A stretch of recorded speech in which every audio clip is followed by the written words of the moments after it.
ஸ்ரீ மீனாட்சி மைந்தன் YouTube channel நண்பர்களுக்கும் நேர்களுக்கும் இனிய வணக்கம். இந்த நாள் இந்திய நாளாக வெளியிட்டும் நம்மளோட சேனல் நிறைய ஆன்மீக பதிவுகள் பார்த்துட்டு இருக்கோம். அந்த அடிப்படையில் நம்ம பார்க்கக்கூடிய ஒரு முக்கியமான பதிவு ஆடி பௌர்ணமி, ஆடி தபசு. இது ரெண்டோட சிறப்புகளை பற்றி தெரிஞ்சுக்கப்புறம் வாங்க வீடியோக்குள்ள போகலாம்.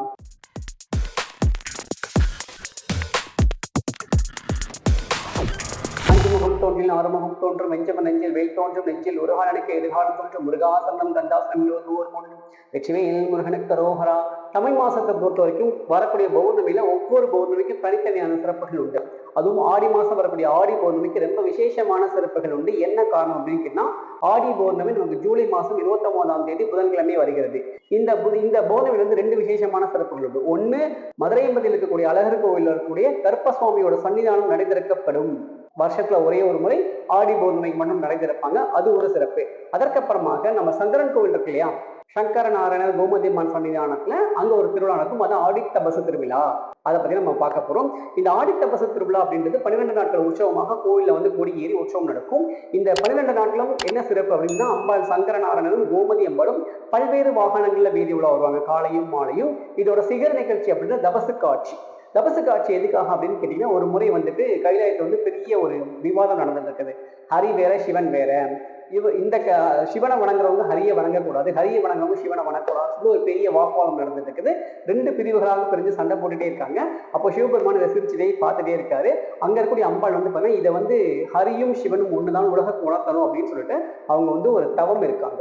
எப்படி தவம் இருக்காங்க அப்படின்னு கேட்டீங்கன்னா, ஊசி முனையில ஒரு காலம் மட்டும் ஊனிட்டு ஒரு காலம் தூக்கிட்டு தலையில வந்து விபூதி போட்டத்தோட தவம் இருக்காங்க. கிட்டத்தட்ட ரொம்ப வருஷங்கள் தவம் இருக்காங்க. என்ன காரணத்துக்காக அப்படின்னா, ஹரியும் சிவனும் ஒண்ணுதான், இவங்க ரெண்டு பேரும் வேற வேற கிடையாது. சிவபெருமானுடைய இன்னொரு சொரூபம் தான் ஹரி அப்படின்னு சொல்லிட்டு உலக குணத்தம்னு சொல்லிட்டு அவங்க ரொம்ப நாள் வரைக்கும் இந்த அம்பாள் தவம் இருக்கா.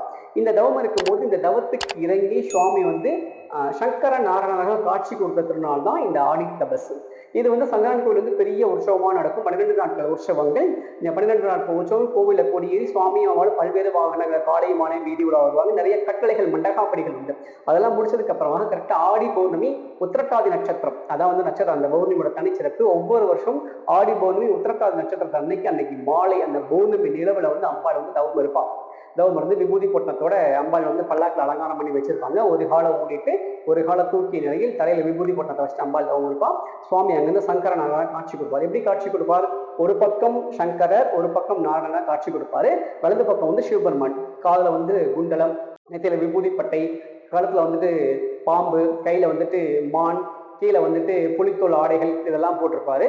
காலில் வந்து தண்டை போட்டிருப்பாரு. இந்த பக்கம் பார்த்தீங்கன்னா வந்துட்டு காதுல வந்து மகர குண்டலம், அதுக்கப்புறமாக நெஞ்சில் வந்து நல்ல நவமணி மாலைகள், ரத்ன கிரீடம், அதுக்கப்புறமா கீழே வந்து பட்டு பீதாம்பரம், காலில் வந்து சலங்கை எல்லாம் இருக்கு. விஷ்ணுவாக ஒரு பக்கம் ஹரியாக ஒரு பக்கம் ஹரனாக சங்கரநாராயணாக காட்சி கொடுப்பார்.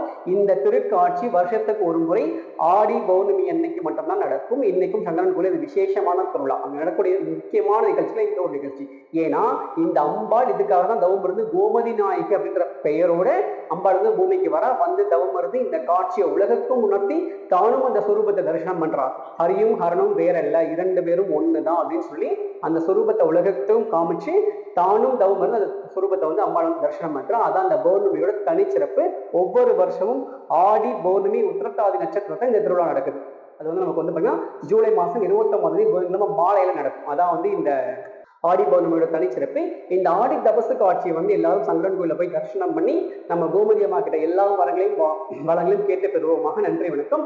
அடுத்த பதிவு உங்களை சந்திக்கும் வரை உங்களிடம் விடைபெறுவது முருகன் ஸ்ரீ மீனாட்சி மைந்தன். நன்றி வணக்கம். வான்மிகில் வளாது பெய்க மலிவளம் சுரக்க மன்னன் கோன்முறை அரசு செய்க குறைவிலாதவர்கள் வாழ்க. நான்மறை அரசால் உங்கள் அச்சமும் வெளியும் மல்க மேன்மைகள் செய்வது விலங்கு உலகம் எல்லாம். திருச்சிற்றம்பலம் தெல்லை என்பலம். வெற்றிவேல் முருகனுக்கு அரோகரா. நம்மளுடைய ஸ்ரீ மீனாட்சி மைந்தன் யூடியூப் சேனல், முகநூல் பக்கங்கள், இன்ஸ்டாகிராம் பக்கங்களை ஃபாலோ பண்ணி ஷேர் பண்ணி சப்ஸ்கிரைப் பண்ற எல்லாருக்கும் ஒரு வேல், அதை வச்சு வழிபாடு செய்வதற்கு ஒரு கிண்ணம், அதற்கு அப்புறமாக ஒரு வேல் மாறல் அல்லது வந்துட்டு சுப்பிரமணியர் புஜங்கம் அல்லது திருப்புகள், இந்த 3 புத்தகத்துல எந்த புத்தகம் வேணும்னு சொல்லிட்டு நீங்க நமக்கு வந்து நம்மளுடைய மீனாட்சி மைந்தன் இன்ஸ்டாகிராம் பக்கத்தை டிஎம் பண்ணினா உங்களுக்கு கொரியர் அனுப்புறோம். நீங்க வாங்கி அந்த பதிகங்களை பாராயணம் செய்து உங்க வாழ்க்கையில எல்லா வளங்களும் கிடைக்க பெறுங்க. நன்றி வணக்கம். வெற்றிவேல் முருகனுக்கு அரோகரா.